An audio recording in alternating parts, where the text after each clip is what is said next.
கர்த்தருக்கு ஸ்தோத்திரம். இன்றைய நற்செய்தி நம் ஜெபங்களுக்கு வெளியரங்கமான பதில் கிடைக்கும்.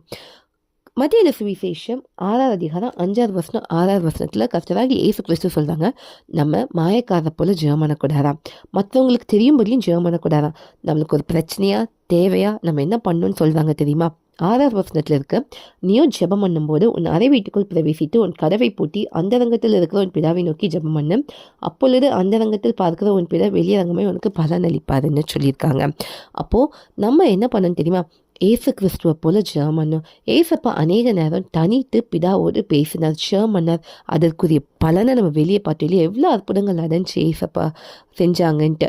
அதே போல் இன்னைக்கு நம்ம பிரச்சனைகளை நம்ம தேவைகளை நம்ம கர்த்தரோடு நம்ம ரூமுக்குள்ளே அவரோட நம்ம தனித்து பேசும்போது பிதாவாகிய தேவன் அதற்கு ஜபத்திற்குரிய பதிலை பிரத்யட்சமாய் வெளியரங்கமாய் தருவார். இதுதான் இன்னைக்கு நற்செய்தி.